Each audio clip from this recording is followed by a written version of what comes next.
سنیے ذرا، ایک عجیب حدیث مبارکہ ہے، انس رضی اللہ عنہ اس کے راوی ہے، فرماتے ہیں کہ نبی علیہ الصلوۃ والسلام نے ارشاد فرمایا، الا اخبرکم ان اقوام لیسوا بانبیاء ولا شہداء، کیا میں تمہیں ایسے لوگوں کے بارے میں نہ بتاؤں، نہ وہ انبیاء ہوں گے نہ وہ شہداء ہوں گے، یغبطہم یوم القیامت الانبیاء والشہداء، قیامت کے دن ان پر انبیاء اور شہداء رشک کر رہے ہوں گے۔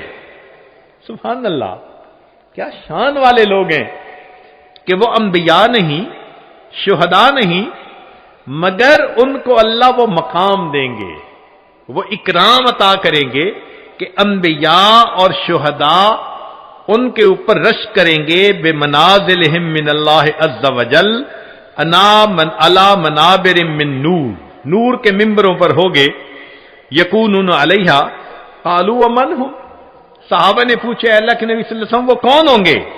قال، نبی علیہ السلام نے فرمایا، الذین یحببون عباد اللہ الی اللہ ویحببون اللہ الی عبادہ وہم یمشون علی الارض نصحا، کہ جو بندوں کو اللہ کا محبوب بناتے ہیں اور اللہ کو بندوں کا محبوب بناتے ہیں، اور وہ دنیا میں لوگوں کو نصیحت کی بات کرنے والے۔ صحابہ اللہ عنہ نے پوچھا اے اللہ کے حبیب صلی اللہ علیہ وسلم، بندوں کو اللہ کا محبوب بناتے ہیں، یہ بات سمجھ میں نہیں آتی۔ یہ تو سمجھ میں آتی ہے کہ اللہ کو بندوں کا محبوب بناتے ہیں، بندوں کو اللہ کا محبوب کیسے بناتے ہیں؟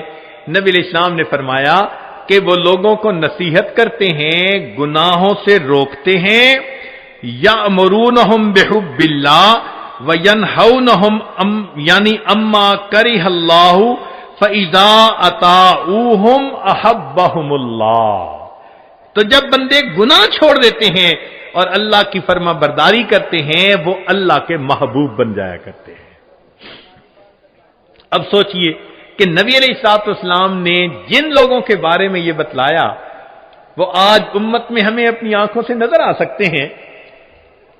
اس اکابر علماء دیوبند کے گروپ میں، جماعت میں آپ کو ایک کمزور سی شخصیت ملے گی، ذرا حالات زندگی پڑھ کر دیکھیے، کمزور سی شخصیت لوگوں کے دروازے پر جا رہی ہے، لوگوں میں روٹی کا سوال کرنے نہیں آیا، میں تم سے زندگی کا سوال کرنے آیا ہوں، میں تم سے وقت کا سوال کرنے والا آیا ہوں۔ کون ہے؟ میرا نام الیاس ہے، میرے دل میں اللہ نے وہی محبت ڈالی ہے، وہی غم ڈالا ہے۔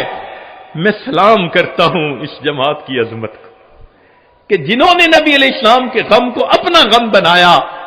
آج دنیا کے سینکڑوں ممالک کے اندر جو اللہ کے بندوں کو اللہ سے ملاتے پھر رہے ہیں، یہ نبی علیہ الصلوۃ والسلام کے محبوب بندے زندگیاں لگا دیتے ہیں، سال لگا دیتے ہیں، اپنی مال، اپنی جان، اپنا سب کچھ، کس کے لیے؟ کہ اللہ سے اللہ کے بندے جڑ جائیں۔ کافر ہوتے ہیں ان کو مسلمان بنا لیتے ہیں، جو غفلت میں مسلمان پڑے ہوتے ہیں ان کو جگا دیتے ہیں، ان کو اللہ سے واصل کر دیتے ہیں۔ یہ ہے نعمت بھی اللہ نے اکابر علماء دیوبند کو عطا فرمائی کہ نبی علیہ الصلوۃ والسلام کی اس نعمت کے وارث بھی یہی بنے۔ چنانچہ وہ علماء جو وعظ و نصیحت کا کام کرتے ہیں، وہ مشائخ، وہ داعی حضرات جو وعظ و نصیحت کا کام کرتے ہیں، وہ سارے کے سارے اسی خوشخبری کے اندر شامل ہیں۔ نبی علیہ الصلوۃ والسلام نے فرمایا کہ اللہ تعالیٰ ان سے محبت فرماتے ہیں جو اللہ کے بندوں کو اللہ کا محبوب بناتے ہیں اور اللہ کو بندوں کا محبوب بنا دیتے ہیں۔ سچی بات تو یہ ہے کہ جتنی امت کے ساتھ شفقت نبی علیہ السلام کو تھی اور جتنی محبت نبی علیہ السلام کو تھی، ایسی محبت کا کوئی تصور بھی نہیں کر سکتا۔ آپ ذرا غور کیجئے، دنیا میں جتنی محبتیں ہیں سب غرض والی محبتیں، میاں بیوی کی محبت غرض، بیوی کو خاوند کی ضرورت ہے، خاوند کو بیوی کی ضرورت ہے، اولاد ماں باپ کی محبت غرض، اولاد کو ماں کی ضرورت ہے، باپ کی ماں باپ کو اولاد کی ضرورت ہے، بھائی بھائی کی محبت بھی غرض، ایک دوسرے کے ہیلپ کی ضرورت ہے، پڑوسی پڑوسی کی محبت بھی غرض کی بنیاد پہ ایک دوسرے کی ضروریات ہوتی ہیں، حتیٰ کہ اگر استاد شاگرد کی محبت ہے تو وہ بھی غرض کی۔ کیوں؟ استاد پڑھا رہا ہے کہ مجھ سے اللہ راضی ہو جائیں گے، اور شاگرد پڑھ رہا ہے کہ مجھے علم مل جائے گا۔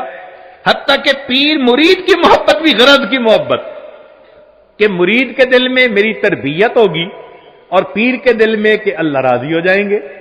تو معلوم ہوا کہ غرض جیسی بھی ہو ہے تو غرض نہ پیچھے۔ ہاں، کوئی محبت ایسی ہے جو بے غرض ہو؟ ایک مرتبہ ذہن میں سوچا کہ کوئی محبت دنیا میں بے غرض ہے، تو ذہن نے جواب دیا کہ مخلوق کی محبت بے غرض نہیں ہو سکتی، کوئی نہ کوئی غرض تو لگی ہی ہوئی ہوگی۔ پھر سوچا کہ کوئی محبت، پھر ذہن نے کہا اگر دنیا میں بے غرض محبت دیکھنی ہے تو ذرا 1400 سال پیچھے چلے جاؤ، رات کا اندھیرا ہوگا، تم ایک ہستی کو دیکھو گے مصلی کے اوپر سجدے میں ہے، یا رب امتی یا رب امتی۔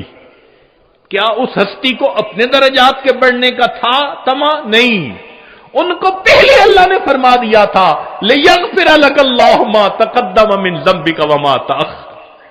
ان کو اللہ نے پہلے بتلا دیا تھا وَلَسَوْفَ يُعْطِيكَ رَبُّكَ فَتَرْضَىٰ، میرے محبوب تجھے اتنا عطا کروں گا کہ تو بس بس کرنے لگ جائے گا۔